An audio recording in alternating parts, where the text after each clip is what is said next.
Welcome to your favorite Capricorns podcast with Shanti and Chanel, where we hope to bring you peace, comfort, and connection through our life stories.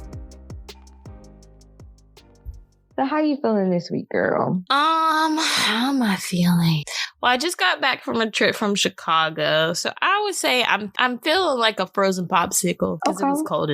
But it's like, but I also feel like when the popsicle starts to drip and you don't have a napkin, so your hands are sticky, so now you're uncomfortable. I feel like I have a popsicle that's dripping without a napkin. Is there any way I can help you clean your hands? But I'm still eating a popsicle. The popsicle is good, but okay. It's a good popsicle. My hands are sticky. It sounds like a necessary evil right now. Currently. It is. That's exactly what it is. I can't believe I'm going to be 30. That's crazy. Oh, 30. Third decade. It's crazy to think about. 30 whole years. Like, I've lived for 30 whole years. I've lived to see a black president. Mm-hmm. I've lived to see a riot on the Capitol. Mm-hmm. I lived through a pandemic. Mm-hmm. I lived through people licking ice cream and putting it back in the grocery store. I lived through a lot. Shout out to you. You're still here. Shout out to me. Shout out to me. I'm a national treasure. Okay. You are. It is. Well, how are you feeling? I am feeling like a puppy who had just got potty trained. And I know I can't use the bathroom in the house, but I'm at the door just... with my feet. Not scratching at the door. Okay. Just very excited for what's to come, but it's just like, I need to relieve myself. So I'm just so excited for all the things that I'm lining up and just trying to do. It's excitement, but it's just like, I know I gotta work. Because it's so easy to come home, do nothing, and go to sleep. Get on my phone for a couple hours, take a shower, and that was bedtime. Mm-hmm. But now, like, I'm realizing I have to come home, work towards my goals, get to where I'm going. So, ain't that ghetto? It's not ghetto, but it is. It's really ghetto. And I'm celebrating Naruto's birthday this weekend. So, wonderful. I have gifts and everything, and I'm so excited. Aww. Everything is finally here. That's so sweet. Yeah, I'm a gift. You bought him like a series of gifts, or just? I bought him quite a few things. Well, by the time he hears this episode, he'll already have it. Yeah. So I'm gonna tell you what I bought. So I got a tripod, because he plays sports, so he wants to record his games, and so he broke his other tripod. He's been talking about this tripod for months now. So I'm just like, I got him a tripod. I got both of us a tripod. I got me a tripod, and I got him a tripod. His is a bit more sturdier, and it has a GoPro connection. Oh, and that's cool. If he doesn't get a GoPro this year, I'm gonna get him a GoPro to go with the tripod. Oh, so it's like a 2-part gift eventually. Probably shouldn't have said that, because by the time he hears this, he may not have the GoPro. Is it for him to film his TikToks? I was serious. That's a serious question. If you want to film his TikTok too, okay. Girl, I gotta send you the TikTok that he wants us to do. It is so adorable, but cringe. But I'm here for it. It's y'all. If it were anybody else, if y'all want to be a TikTok couple, I support them. Little YouTube families and stuff like that, they're weird to me. But if it's y'all, I'll support. I'll be y'all number one supporter. I feel like it gets weirder the more you get to know the couple. Yeah, and then when they break up, it's just like, what are y'all gonna do with all that content? Are you gonna delete Make money off of it? Who are y'all gonna split the profits too? Like, how do you do you split the followers? How does that work? That's a good question. If you've been a YouTube couple and you broke up and you want to interview with us, let us know. Yes, please. We'll be happy. So that's how I'm feeling. Very excited. Hopefully I get outside soon. Yes. Have you been able to do your nails with your nail table? Oh, they're so pretty. Is it a lot easier with your nail table? I wouldn't say it's easier, but I do like the nail table because it has the light. And so I can see very clearly. I actually recorded a video while doing it, and I live streamed while doing my nails on Twitter. Okay. Did you have followers? I had one person watch the whole time. I don't know who. Tell them to send you the cash app. You can collect your coin. No, because that's a fetish. People have hand and feet fetishes. You can make a lot of money. So I've heard. Not that I've done it. I have not done it. How you know? I just heard that you can make a lot of money selling feet pictures. And she out here selling feet. I ain't gonna tell nobody else. I mean, listen, I wouldn't even mind selling hand and feet pictures, though. I really would not mind. I mean, do you got to file taxes on that? Yep, it's income. I mean, you got to file taxes if you sell drugs, or you're supposed to. For real? If you sell drugs. Mm-hmm. Do you put it under an LLC? You don't necessarily have to have your business registered, but I do understand that. I mean, you can do like self-employed, because I mean, self-employed. Oh, true. File it that way. You don't have to post the business. If I'm risking my life to do this, I'm not about to pay no taxes. Sorry. Not happening. Try to get you. That's it. Matter of fact, what's his name? It's a famous guy who got caught on tax evasion. That's literally how Wesley they Snipes? sent him to jail. Well, Wesley Snipes is an actor. I know there's a famous guy in North Carolina that I learned while I was working for a tax place. I'm not going to list their name on here, but for a tech place, and we learned about him, and he was just like, yeah, he's a well-known drug trafficker, but they can't prove it. But he pays his taxes every year, lives in a really nice house, and all of this. So yeah, he's well-known. It's just that they can't catch him on the actual drugs, and he pays his taxes. They can't get him on that either. Yeah, because you live in a nice house. They're gonna ask you where you getting this money from, and did you pay Shout out to him, you know. Yeah, how you.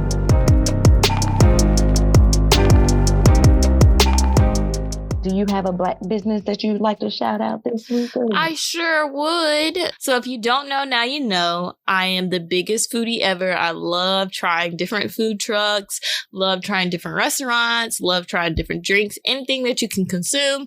I'm there in the building.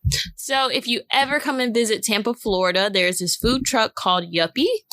You can follow them on Instagram at Yuppi Brand. That's YUPPI BRAND. Yuppi Brand. Their wings are finger licking good. They have collard greens, they have mac and cheese, they have cornbread, they have banana pudding, they have fish. Yeah, they have an array of things. Their food is good, always hot, always fresh. So if you're looking for a really good late night snack to eat, if you're out, you know, with your friends at Ybor downtown, and you're like, I'm hungry, hit up Yuppi at Yuppi Brand. That's YUPPI BRAND. That's my Black business. What's yours? So, my Black business for this week is Forvr Mood. This was founded by Jackie Aina, which a lot of people know about Jackie Aina. She has a very big platform on YouTube, which has branched out to Instagram. I want to say she has a TikTok. I know she deleted Twitter because Twitter got a little hectic. A lot of my YouTube favorites are no longer on Twitter. Oh, no. Yeah. But I started following Jackie Aina back in like 2016. That was my makeup girl when I started getting into makeup. And she used to always talk about how she loves scent. She has an excessive sweat disorder. And so it influenced her to get into scent, because most people who sweat a lot, they're also very aware of smells too, because once sweat dry down, I think we all done smelled somebody musty before. So yeah, I mean, I done smelled myself. Okay. Like, that's when you got to close your armpits, and when folks try to give you a hug, I'm about to leave.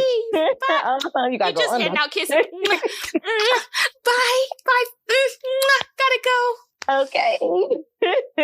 And so it influenced her in her scent, her love for scent. And so she launched this candle brand a couple of years ago. I will say it's a luxury brand, so it is a bit on the pricier side, but her scents are very unique. I haven't smelled any scents like them. I always get compliments every time I light one up. If you are a candle person and you want some new scents, or you're looking for some new smells, feel free to check her out at forvrmood.com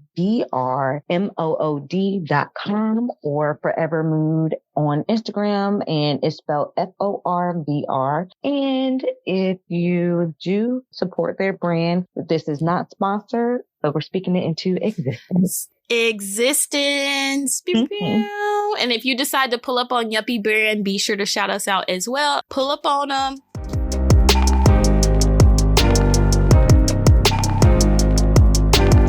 Do you have any something that you saw on social media that this week that you want to discuss? Well, this isn't something crazy I seen on Twitter, but it's something wild that I seen on TikTok. I got lost in the TikTok shuffle of people damaging their spines at ball pits. What? So, yes.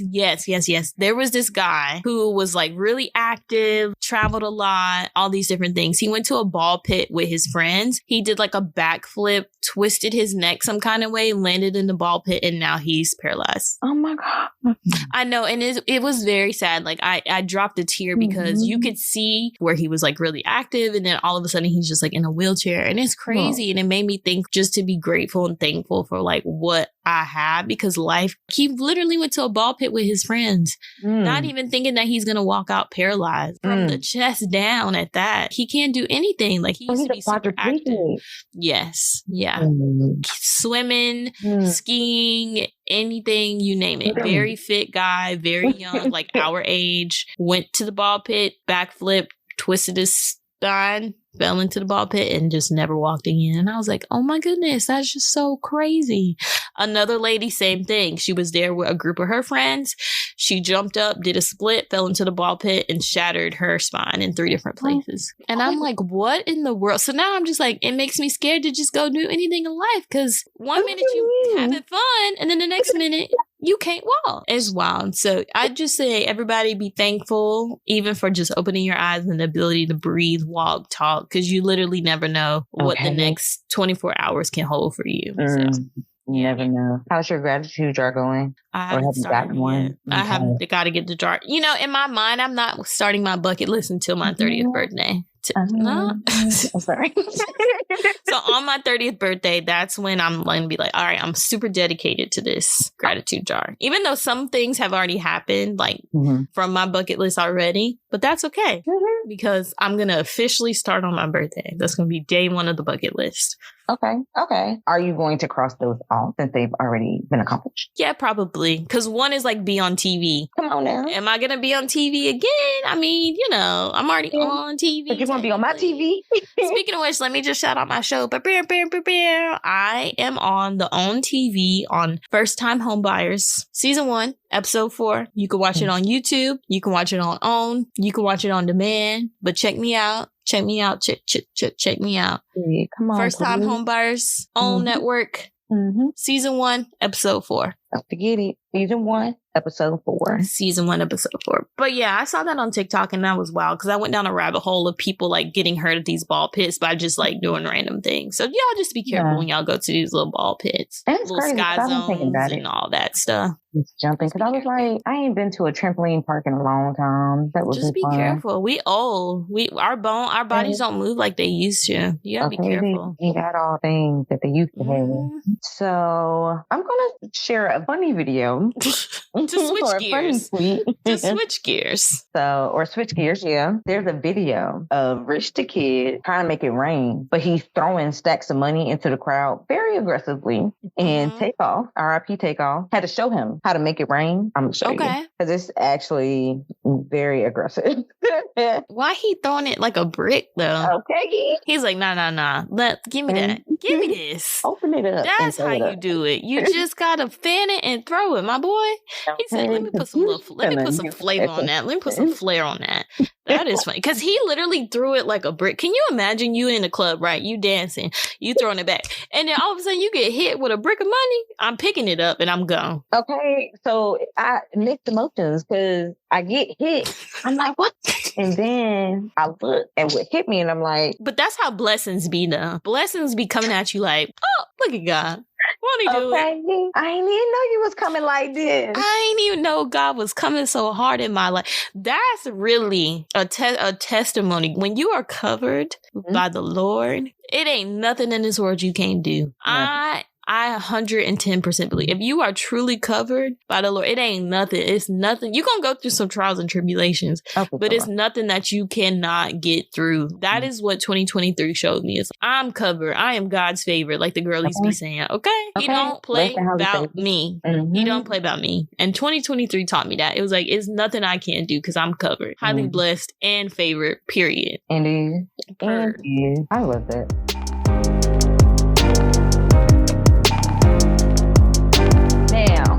Today, we are going to talk about situationships.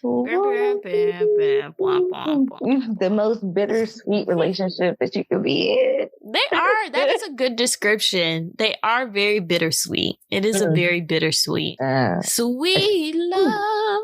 Okay, come on. You calling out my name. Sweet love. Come on. Sweet love. Hit them notes. That's what I'm talking about. Come on, Miss Anita. I heard she's not the best on tour, but no, it just be tea when them type of things happen. But Auntie Nita don't I'm looking at on my own. She too old to be dealing with this fucking shit.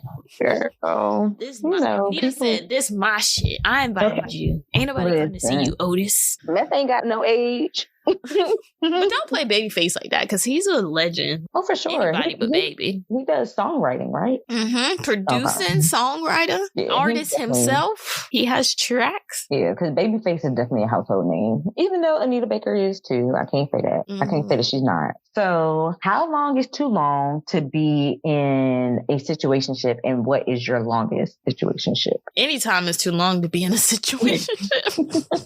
One day too long is too many for me.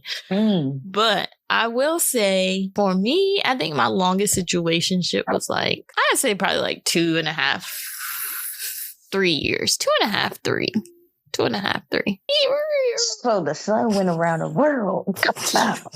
Okay, what had happened was, it was one of those things where it was we moved to different cities. Okay. So when we moved, it was we don't really want to let it go, but also we don't want to limit each other from exploring other options. Okay. So that's kind of what it was. I was also living in a delusional land. If I just do more, he will want to be with me more. The more I did, the less he was wanting to be in a tour relationship. It's I completely had to ignore him for him to realize, oh, we should be together now. But by that time, I don't really want to be with you. But I had given you the best part of me during the situationships. And then when we got into the real relationship, it was just kind of what are we doing? Is this really what I want to do? Is this really what I want? It's you've been chasing something for so long. I think that situationships do damage because you chase something for so long that when you get it, you just it ain't hitting like I thought it was gonna hit. So yeah, that's kind of my take on situationships. Okay. I can definitely understand that. For me, I feel like it depends. For how long is too long, I would say it depends on what everyone is looking for. So I know when I was in a situationship, I didn't mind until I realized that I wanted more. Mm-hmm. And that's when the issue arose. I know that I'm okay without a label. I don't need somebody to be like, oh, you're my girlfriend or you're my boyfriend. As long as I understand that you're my person, you're the person I talk to, the person I can call on, I'm good. As long as our relationship is good, I'm good. But what I realized is that I need commitment. I need to know that I am the only one. We ain't gotta be boyfriend, girlfriend, but I need the commitment that we're dating exclusively at the very least. Because I know some people just don't like labels, and I don't care too much for it. So I don't mind being oh, this is the person I'm dating or something like that. So because I always feel like relationships are tailored to the people that's in them. At the end of the day, I agree. Yeah. So I don't mind a situationship. So I could do a couple months unless I want more. Now, my longest situationship, it's kind of hard to put a time frame on it because it was 7 months until I was what are we doing? And he was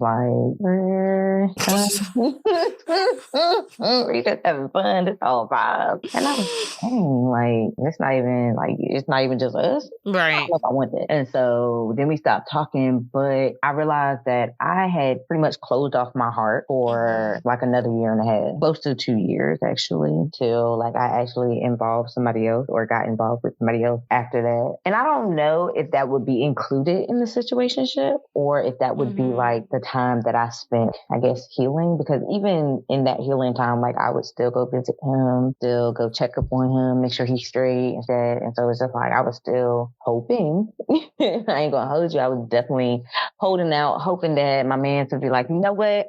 I do want to be with you, Shanti. We can be together. You walk in and he has flowers spelled out, be my girlfriend. Okay. Like, you see, I'm making all this effort. And so, but that's the thing. It's like, what Jasmine Sullivan say? Why do we love the people who don't? What's she say in the song? Why do we love when love seems to hate us? Why do we love when love seems to hate us? I feel like that feeling is because we are chasing it from someone that we're not supposed to be getting it from, or somebody who's not looking to give it to us. And so while we may like somebody or enjoy somebody's company, that does not mean that we're actually compatible romantically. We may be compatible on other levels. May it be physically or mentally. But then when it comes to actual like romance and non-platonic stuff, are we compatible here? And so it's real easy to look past that because, I mean, if you like somebody, you could come pick me up and we ride around town for 2 hours. That was a great date to me. We had a good time. We done chopped it up. We done probably grabbed some food and, engaged in some good conversations, and I had a good time, and now it's time for me to go home, and I'm good. Yeah. But at the same time, all we did was ride around in the car. You ain't take me nowhere. You ain't show me off. We ain't do nothing. You said, do I have 5 on the gas? Okay, what is this really a date? It's hard out here for a pimp, dog. It's hard out here. Because then it's just like, is that a bad thing to accept? But that's the bar. The bar is low. When you're 19, 20, what you just described is cool. We 30, baby. I got my own car. I don't want to ride around with you in no car and call it a cute date. Now, if we're like together and we're trying to just keep it fresh, funky, and we want to do that teenage stuff, like ride around in a car, like that's cool. But I feel like when we're actively dating and pursuing people at this age, this time in the game, that's not gonna cut it for me. That's not gonna cut it. Not at all. And I feel like now I'm stepping into like a new era of dating, and I'm very proud of myself because I'm not accepting the bare minimum anymore. Like, I asked this guy, I was like, what are you getting me for my birthday? He's like, what do you want? And I was like, well, I want a Marc Jacobs bag, or I want a spa day, or I want what else did I tell him? I forgot what I was like, I want these Nike running shoes because I really want to start going to the gym. He's like, well, I'm not getting you materialistic things. He was like, well, I'll take you to a concert. I was like, okay, cool. Let's go see Drake and J. Cole. He was like, aren't those tickets sold out? I was like, no, you can still get tickets, or we can just travel to another state. He was like, I'm going to have to see about that. So why did you ask me what would I like when clearly there's some type of parameters that I need to fall under? It should have been, I'll just get you something. Okay. Don't be asking me what I like. But I'm just not accepting that bare minimum. So I was just like, never mind. Just forget it. Is the concert materialistic? Or maybe it's not materialistic. Maybe it's out the budget. I don't know. But just don't give me, don't. Okay. Another guy like a couple weeks ago was like, hey, like, what are you doing? I'm like, I'm chilling. He's like, come slide through. No, we can go to dinner. You can take me out for drinks. I'm not sliding through nowhere. I'm not going nowhere. You can meet me for dinner. You can meet me for drinks. He's like, oh, well, I don't feel like coming outside. Neither do I. Okay, cool. And plus, hold up. What you mean you don't feel like coming outside? Like, but I gotta drive to you. Get to my face, bro. And that's what I'm saying. Like that. But old me would have been like, oh yeah, I'll come. Give me 30 minutes. Doing 80 and a 60. Not this new Chanel. I'm really elevating out of that low budget situationship. We top tier around here, baby. You come correct. You better come stepping. Don't come half stepping. Come correct. Don't come at all. Do it. Okay, don't come at all. Rolling into the next question. What do you think red flags are that indicates you are heading into a situationship? I mean, the main one, bringing up commitment, bringing up, hey, what are we doing? Or, hey, what do you see for us in our future? And there's hesitation, there's stuttering, there's a lack of response. Anything that is not a sure, like, you know what, I know that I do want to be with you, but I do want to take our time and ask you properly or something like that. However, and even for the askee or the person that's being asked, or no, the person that's asking. Pause. Did you just say the askee? That's a new word. That's a new word. You got the asker and the asking. Continue. So on the other side, like, will this person want to be in a relationship with me? The only way that you'll know is if you ask. And so, yeah, I would say hesitation for a commitment is one of the biggest signs that you can see that says I'm situationship near, situationship ahead. That is what this episode is going to be called. Situationship ahead.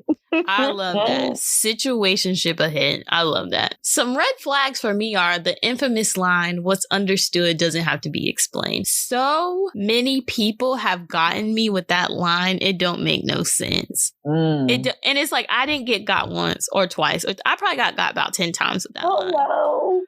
That line, because in my mind, I'm like, you're right. If you understand it and I understand it, then there's no reason to explain it. That's manipulation at its finest. That's a red flag. Ding. That's a red flag. That's like the biggest red flag of them all. Well, I feel like I need to be explained to. So can you break that down for me? Because what do you mean by that? Because I needed some explanation. Because my thing is, I get what's understood doesn't need to be explained to other people. But if I am in this situation, I don't understand it. How can anybody else understand it? Because I don't understand it. So please. That's true. But then they would say some profound things, quote unquote. And I'd be like, you know what? Yeah, that is right. That's right. You there for me when I need you. Whenever you call, I'm always on to pick up.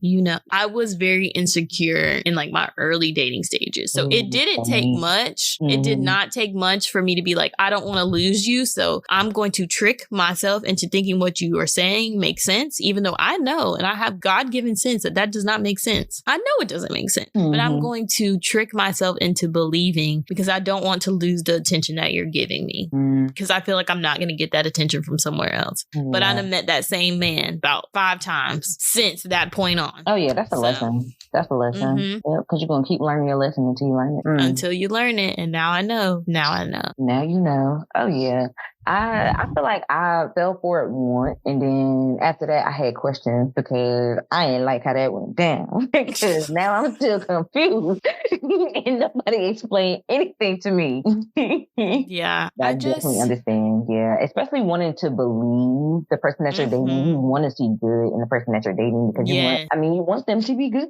You want them to be a good person. Like, hey, I'm dating you. I'm a good person. You're a good person. There's going to be a good relationship whole time. Trash. Yeah. And also I realized for me, I definitely fall for the idea of people sometimes. Yeah, let's dig into that. Okay. Because that you literally read my mind because I was gonna say I'm always stuck on the person that I met, not the person that eventually comes. Because the thing is, let's dig into people that. all got masks on, like especially when you first meet them, depending on the circumstance. If you meet somebody at the club, you meeting the most charming person. They got all the swag until you realize that, you get to their house, you realize they ain't the cleanliest person, or you realize that bring around that toilet, baby. Okay, you realize I done been in some disgusting. Girl. Oh my God. Girl. Oh my goodness. I've been in some really disgusting apartments where I'm just like, I can't even sit down. Yeah, same. So we both are stuck on the idea of the person.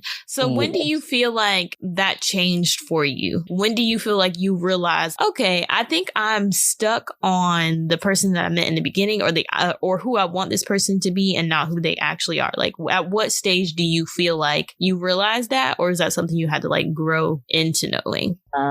That's something that I had to grow into knowing because I would be upset that this person isn't doing certain things. And I'm just like, well, why am I so mad that somebody isn't doing something that I want them to do? And then I ask myself, have I seen them do this before? And then if I haven't, it's why did I expect them to do this? And generally it's usually because I feel like they should know that they're supposed to be doing X, Y, Z. Or like, for example, I want to be with a romantic. People always tell me, oh, I'm a romantic. I'm a hopeless romantic and yada, yada, yada. And ain't took me on a date and we've been dating for months. I don't understand. How are you romantic? What's romantic about you? Like, I don't get it. Like, you ain't sent me no flowers, ain't sent me no handwritten note, ain't sent me no love letter, ain't like, what? Like, what is romance to you? Be the real question. Because like, I have people tell me that they're diehard romantics and literally ain't never took me on a date and we've known each other for years. Get out of my face. But every time we see each other, you asking if I'm single. And every time I have been single, not once has a date been requested. It's just always,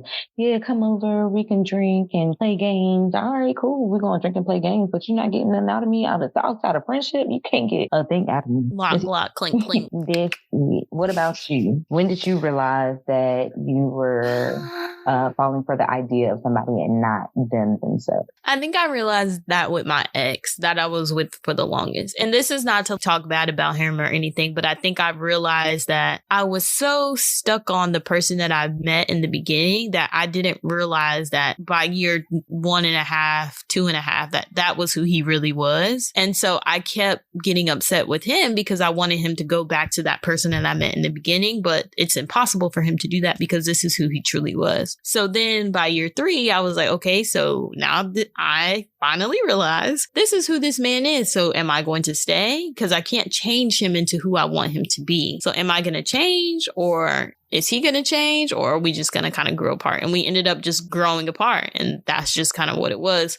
We both elevated in our lives differently. And so our personalities really just begin to clash, and it just became argument after argument after argument. And it just wasn't working anymore. But again, also I grew up a lot in that relationship because I realized that my confidence grew more. The more that I started stepping out and started doing things, I honestly think moving to Florida was probably the best for me because I got to escape a lot of things. Even though I miss like my friends and my family, this is the first time that I've been completely alone. You know, we have Kathleen here, but finding my own job, making my own friends, being fully independent and being able to step out, be who I want to be, made me realize that I was accepting a lot of things that I didn't have to accept from him because there are so many other people. Even though dating is trash and there's acid in the dating pool, I've been able to date somewhat successfully here and realize that all I have to do is say, this is what I want. And if you're not going to give me that, then I have to move on. I can't wait to be like, well, maybe you'll give it to me on a Tuesday, or maybe you'll give it to me on a Thursday. Or if I just show you that I am the prize, then you will understand my value and then you will give me what I want. But it doesn't work like that. Like if someone doesn't realize you're the prize initially, they're never going to realize you're the prize. Ever. Especially if you give them everything that they want without them having to do any work. In my early dating days, just giving out all my energy early on, just giving it out. And then upset with myself and crying because I wasn't getting it back. And I'm like, well, what am I doing wrong? It's like you were giving too much of yourself. Yeah. For me, I realized that I'm able to get a good read on somebody within 90 days. I feel like them 90 days, I feel like that first month is definitely going to feel like the roller coaster, like we going up. This is great. Chugga. Okay. And then the second month, you may have like a disagreement or like a little refresh. And just like, okay, how do I feel about this? You may revisit your feelings. Like, okay, you know, I feel like this person, but I gotta pay attention to how I'm really feeling about our relationship. And then by that third month, for me, I can usually tell whether or not this gonna work or not, because I may be a bit picky, a bit particular. No. Yeah, I really feel like I can tell by that point, by the 90th day, because at this point we've seen each other through at least 3 of my cycles. And yeah, I feel like I've gotten a good age. Nobody that has made it past like 90 days. I don't think many people have made it past 90 days, to be honest. I feel like that's my 90 days is a good gauge. I think I'm gonna have that rule. I feel like I hold on to people too long. Even now, I'm not circling back. I'm not circling the block this year. We can hang that up. This is not the year for circling back. So, and there's a lot of, I don't want to say it's a lot of people, but there are a handful of people that are noticing that I'm like elevating in my life, and they're like, hey, how you doing? I'm just like, yeah, I'm good on it. I'm real good on it. Because what Mike Jones say, back then they didn't want me, now I'm hot, they all on me. Who? I'm Mike Jones. Mike Jones. I'm good on it. I'm really good. I've watched as their lives, and some of them are successful and then some of them aren't, but it's like I watched who you've tried to replace me with, and it's like, that's funny. Yeah. So, okay. But you got it. Enjoy your life. Be easy. You know, I wish you all the best. Love you from afar, but I'm good on it, because if you didn't want me then, you don't deserve me now. Exactly. What makes you think you deserve me now? You didn't want me when I was dusty. So why you want me now? Especially if it's anybody that has done done you wrong already and isn't coming with a hat in hand, baby, you got to have your tail between your legs, hooked. You better come with the diamond. What you want? You done had the chance. I would also say one thing is really important, allowing people to be whoever they are. Because, I mean, yes, for sure, like, if something bothers you, say something. And if they just like, well, F you, this is how I am, no worries, that's fine. I'm going to go. I'm going to this out because clearly you don't care whether or not this affects me or not. And that's okay. That's okay. I cannot control that. But what I can control is whether or not I stay here or not. So I realized that I really had to allow people to be whoever they are. Because, I mean, that's who they're going to be anyway. That's exactly who they're going to be. Exactly. No amount of me telling you how to do XYZ is going to make you do XYZ. And if you don't do XYZ, that's okay. Because I'm complete and whole by myself. I am looking for a companionship and a partner. If you can't bring me that, that's okay. Not the hard juice. That was a hard ass juices. I gotta be here. I promise you, I will not hold you. Juices. That is hilarious. That was hard. Yeah. Another red flag for me is emotional intelligence. Like if you shut down, or I have to dig the answer out of you. Or again, in my early dating days, I was an overcompensating ass bitch. Like I overcompensated so much for other people. I started to make myself believe that I was the problem when it was them. Like it was them not communicating or just cutting me off, ghosting me, coming back. And I'm like, oh, well, I must have said something wrong. I must have did something wrong. That caused me so much anxiety because when they came back around and started talking to me, well, let me not say the wrong thing because I don't want to be ghosted again. But it didn't matter because they would ghost me again, and then it would just send me into like this downward fucking spiral of depression because I'm like, well, what is wrong with me? Like, what is truly wrong with me? And I value my mental health so much now than when I did when I was like dating in like my early 20s. Soon as you cause me a little bit of anxiety, stress, I'm gone. Okay. I'm gone because I cannot have you in my orbit, in my energy when you cause me distress. I can't do it. No, you disrupted my peace.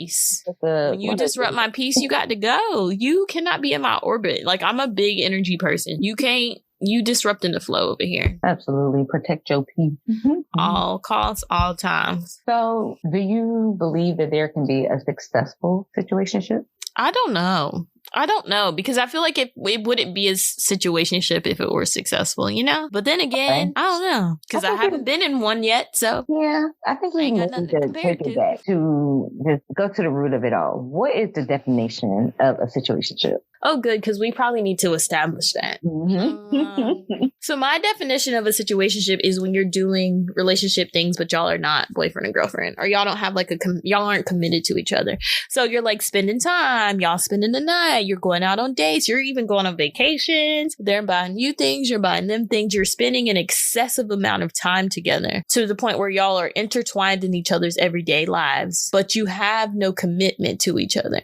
So anything could happen. They could meet someone the next week and be like, well, I really like her more than you, so this was fun, which literally happened to me. So yeah. Okay. To me, situationship is definitely a similar definition. I would say that I feel like there could be a successful situationship if it's communicated. So if somebody was like, hey, I want to date you for 6 months and that's it, are you down to have the best 6 months of your life?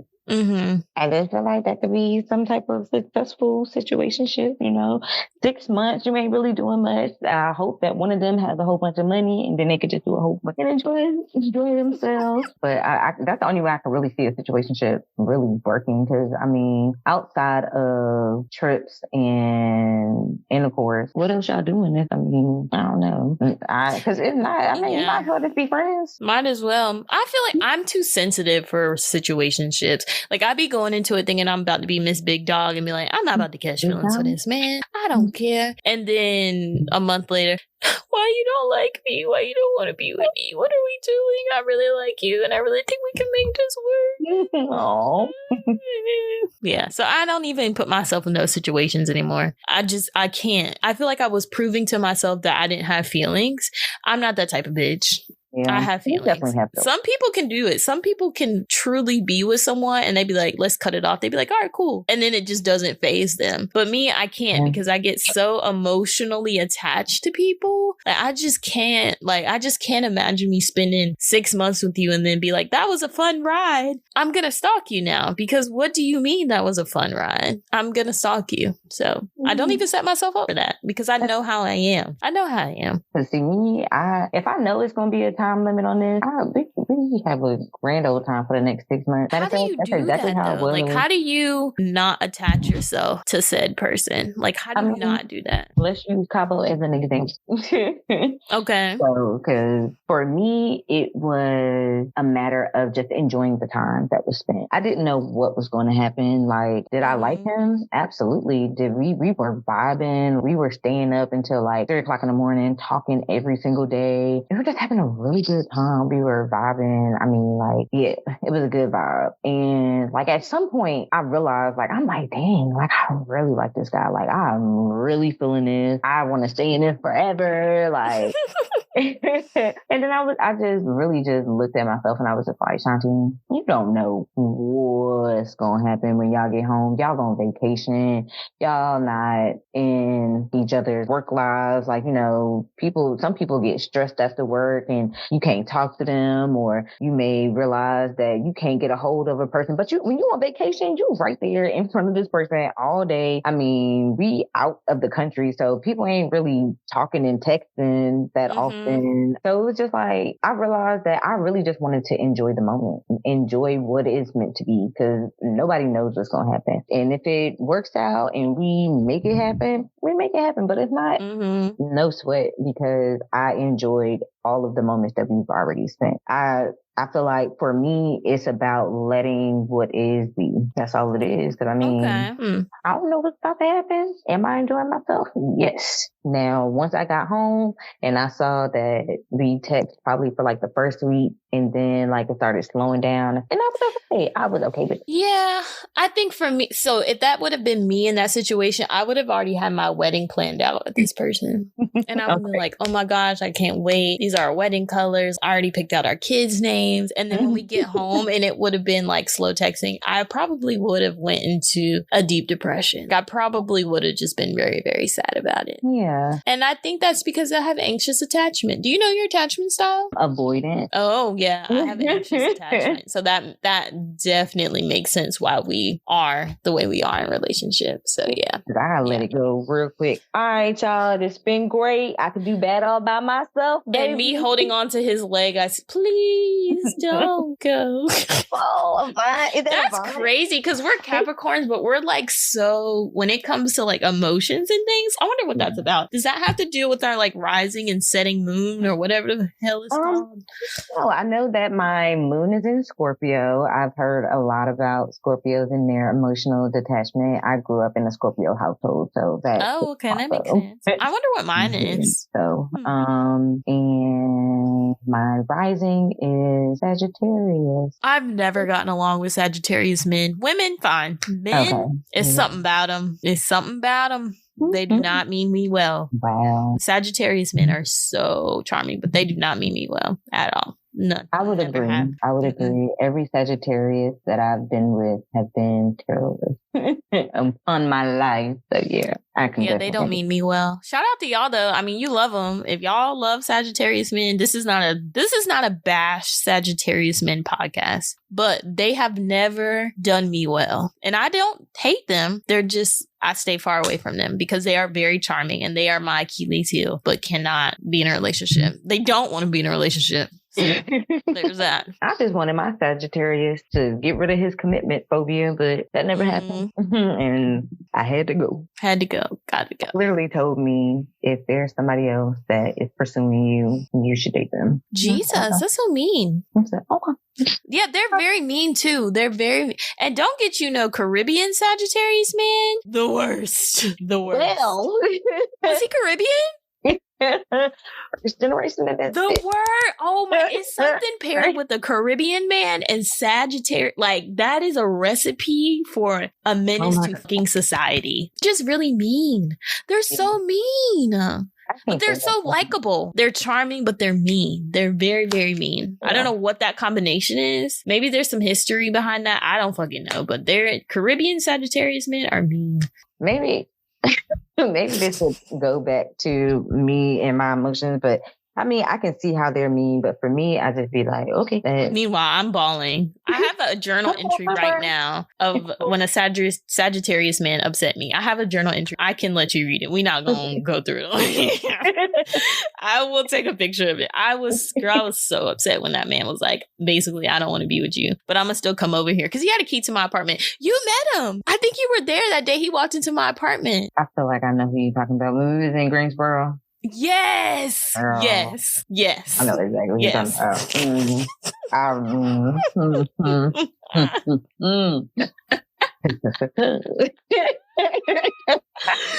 Woo! Boy, I gave that man a key to my apartment. He won't even paying a lick of bills. What was I doing? It was one time I got off work and I came home. He was in my bed. Didn't tell me. Did he clean anything? I mean, nope. He was in my bed, sleep. Scared the shit out of me. And I was like, "What are you doing here?" He was like, "Oh, I'm trying to sleep before I got a host tonight." And I was like, "Oh, so why you?" Yeah. But I will say, I'm not going to talk shit about him because anytime I call, he picks up and he's nice. But sometimes he can just be very mean and straightforward. And maybe that's a Caribbean thing. I don't know. But I mean, shout out to him. He know who he is. He may or may not listen to this, but shout out to him. He means well. I know he cares about me deeply. I will say that. He does care about me, but he can just be really mean. But anyway. Well, if you like it, I'll like it. I'm here for you. Anyway.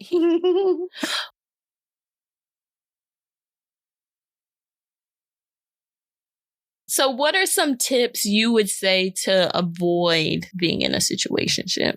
Yes. So tip would be ask questions. If you would like to be with someone, well, no, I wouldn't say ask questions. I would say open the dialogue or have that dialogue, have an open conversation. It doesn't have to be a grilling conversation like, you trying to be my man or no. It don't got to be that. But it does need to be a conversation, an open dialogue. It doesn't necessarily have to be what are we doing, but however you feel comfortable having that conversation. So yeah, for me, I'm always going to go, where do you see us going? What do you see for us in our future? Are you interested in a relationship? Those are the type of questions that I ask just to get the conversation going, and even expressing myself. Hey, I feel like we've spent a lot of time together and I don't want to be confused. I feel like I've been a bit confused lately. So I just want to have a conversation about what we're doing, what you want from us. And,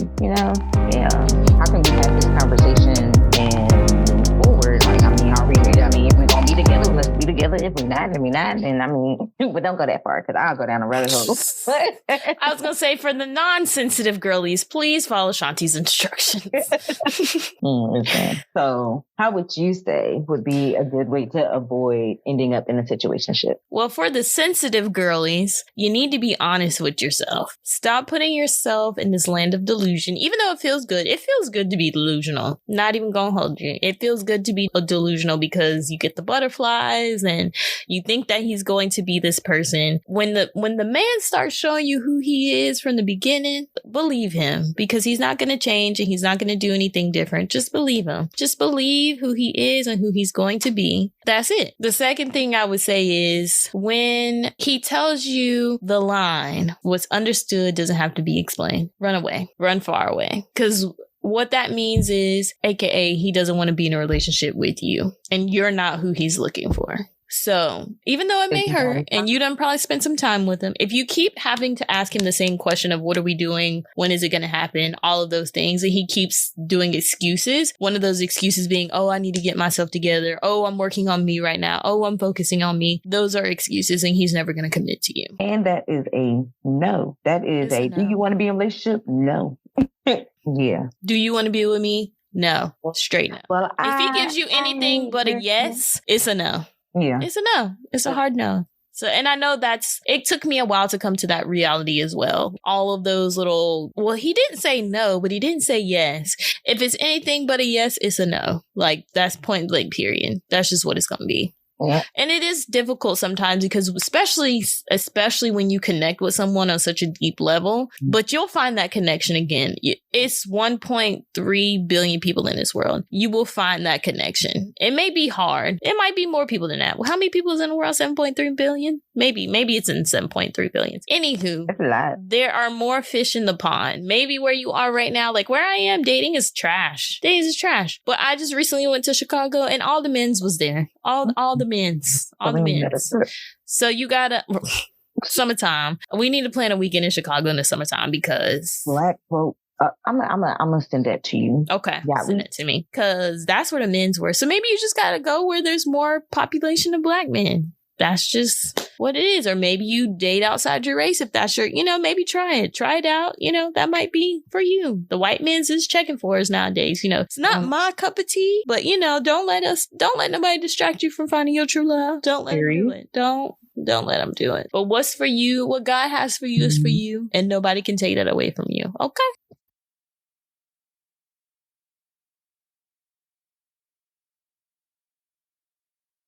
All right, so let's go ahead and jump into the Black facts of this week, because we Black folks with the Black facts. What you got this week, girl?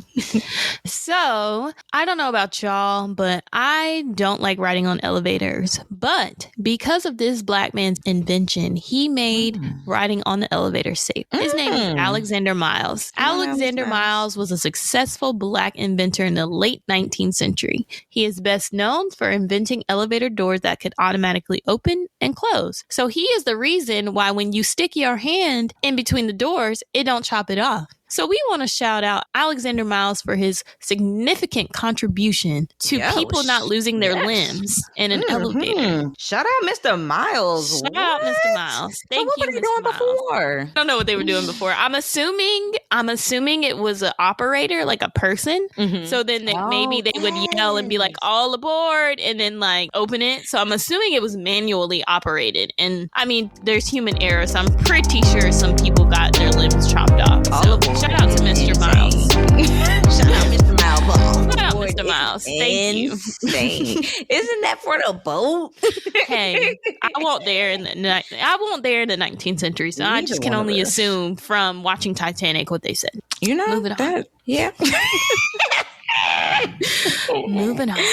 So my Black fact of today is I want to shout out, because this page has made it about a white man, but I want to shout out Miss Nichelle Nichols on the cast of Star Trek. Okay. She was vocal about being paid less than others, and that inspired her white counterpart, Mr. Leonard Nimoy, to fight for equal pay. And I want to shout out Miss Nichelle Nichols for speaking up and being against this adversity, because this is something that we still see today in this age. I mean, even when we hear Monique talking about the pay discrepancies, and we hear Taraji talking about the treatment and things like that, these are things that we're still hearing about today. And it takes so much courage to actually speak out and say, hey, I'm being wrong. Something isn't right. Can you help me? I'm gonna give a shout out to Mr. Nimoy for also fighting for that equal pay, because you do have to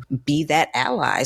And he used his white privilege in a way to help Black people, and I love that for him. And I definitely don't want to take away from Miss Nichelle Nichols from her courage and her speaking out. However, I feel like this was a joint effort, and I want to shout them out just to give that, what is it called, that transparency, that visibility, that this has been something going on for a while, but there are these figures who have that courage and that bravery to do what's right and do what needs to be done. Shout out to them. Yeah, we do. We need our allies in the workplace. We definitely do need our allies. And shout out to him and her. Yeah.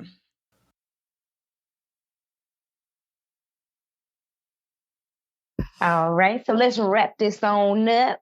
Thank you guys so much for listening to our show today. Remember to like, subscribe, and share. Always remember to mind your business and be present. Wash your ass and secure the bag. Bye. Bye, y'all.